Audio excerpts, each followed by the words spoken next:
Welcome to Podkey Slopcast, where today it's chips, AI power, and Civil War memory. A lot of this episode is really about control. Who controls compute? Who controls models? Who controls the story people tell afterward? NVIDIA's investment in Ilya Sutskever's safe superintelligence matters less because the dollar figure is undisclosed, and more because of what came with it. Access to upcoming Vera Rubin chips and an expected tenfold compute increase within a year. That tells you where leverage sits in AI right now. Capital helps, but preferential compute access may be the scarcer asset. The harder question is whether NVIDIA is just selling picks and shovels, or quietly financing a self-reinforcing ecosystem where it funds customers, backstops infrastructure, and benefits again when those customers buy more NVIDIA gear. That's why the disclosed financing arrangements drew scrutiny, including the $250 million backstop tied to OpenAI's new data center, and the much larger SK Group partnership language around more than $500 billion in combined business. A roughly 4% stock drop suggests investors saw at least some tension between growth theater and clean financial transparency.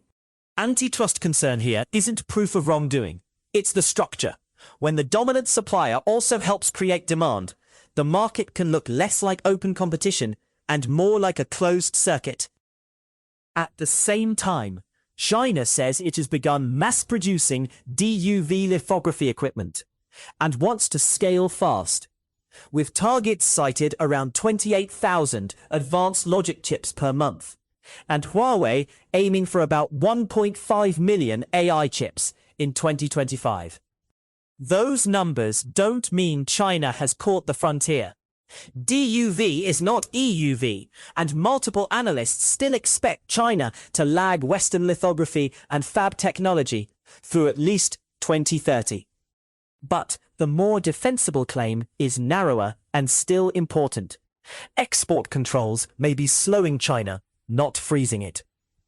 Morgan Stanley, projecting dependence on US chips falling from about 90% in 2021 to as low as 25% by 2030, is a dramatic forecast, and Bernstein's view of rapid annual doubling points in the same direction even without assuming parity. The second-order effect is that restrictions can buy time while also increasing the incentive to build indigenous capacity. Both can be true at once. That tension shows up again in the open-weight AI fight. US officials have warned that open-source Chinese models could enable industrial-scale distillation attacks, especially after releases like GLM 5.2 and Kimi K3, which was reported at roughly 2.8 trillion parameters. There's a real policy issue here. Open weights can help defenders inspect, test, and harden systems, but they can also lower the cost of copying capabilities or adapting them for abuse. More than a dozen major tech CEOs signed a letter backing open-weight models on competition, transparency, and defensive parity grounds. Their argument is that defenders need access to, and that lawful distillation is not the same thing as IP theft. That case has logic behind it, but the incentives are not neutral. Open-weight models can weaken incumbents with tightly controlled APIs, broaden hardware demand, and reduce dependence on any single vendor's closed stack. Anthropic's refusal to join is easy to frame as hypocrisy, but that's too simple. Its warning about strong cyber capabilities from unrestricted models could be sincere and commercially convenient at the same time. When safety claims and business interests align, that doesn't automatically discredit the safety claim. It just means the public argument needs more scrutiny, not less. One useful reality check comes from KPMG's analysis of roughly 1.4 million workplace AI interactions. The highest impact users weren't just clever prompters. They treated AI as a reasoning partner, framing the problem, iterating, and steering the output. That matters because it cuts against two lazy narratives at once: the hype that AI is fully autonomous magic, and the backlash that it's only useful if you learn prompt tricks. If collaborative use is teachable at scale, then enterprise gains may depend less on model novelty and more on organizational habits, training, and workflow design.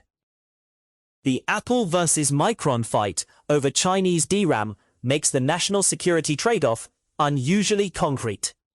Apple wants permission to source memory from firms like CXMT to ease soaring prices and avoid cost pressure on iPhones. Micron wants restrictions kept in place, arguing Chinese memory supply would hurt the only large US memory maker and raise security concerns. Neither side is speaking from pure principle. Apple is defending margins and supply flexibility. Micron is defending domestic capacity and its market position. The policy dilemma is whether resilience means paying more now to preserve a domestic industry, or whether selective access to Chinese supply is a tolerable compromise. You can't maximize cheap consumer electronics and maximum strategic insulation at the same time. On the Civil War side, the most important corrective is that the central crisis of the 1850s was slavery's expansion into the federal territories. That's not softer than saying slavery caused the war. It's more specific. Southern leaders feared that if slavery were contained, free states would eventually dominate federal policy and threaten the institution's future. That also explains why the North was not uniformly abolitionist. Abolitionists were a small and often unpopular minority, and many Republicans opposed expansion for economic and political reasons more than pure humanitarian conviction. So, the common morality play of a broadly anti-slavery North versus a slavery-defending South misses a lot of political reality, even if slavery remains the core cause. The scale of the slave system helps explain the stakes. In 1860, slave property was valued at around $3 billion, more than the combined value of US railroads, factories, and other industry at under about $2.5 billion. And the Atlantic context matters too. Only about 4% of enslaved Africans transported across the Atlantic were taken to the United States, with the majority sent to Brazil and the Caribbean. That doesn't shrink US slavery. It places it inside a larger system. Lincoln's Emancipation Proclamation was also more limited and more strategic than popular memory sometimes suggests. It applied only to areas still in rebellion, not Union-held areas or border states, because it was issued under war powers. That doesn't make it insincere. It means emancipation entered policy from military strategy and political constraint at the same time. The Confederacy's own behavior exposed another contradiction. It claimed states' rights, then imposed a national draft, taxes, habeas suspension, and property seizures when survival demanded centralization. On the battlefield, Grant's butcher reputation holds up poorly against the comparative numbers presented here.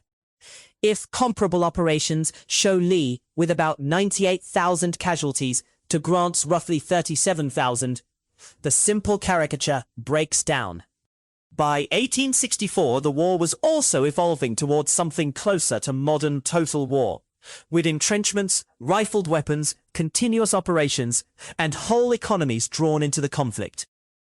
Virginia, secession was pivotal because it brought manpower, industry, and enslaved labor on a scale that made prolonged war possible. And after the war, Reconstruction's aims collided with means. Around 30,000 Union soldiers at peak occupation was nowhere near enough to enforce a social revolution across the former Confederacy. That shortage helps explain why the 13th through 15th Amendments existed on paper, while Southern white elites regained power in practice.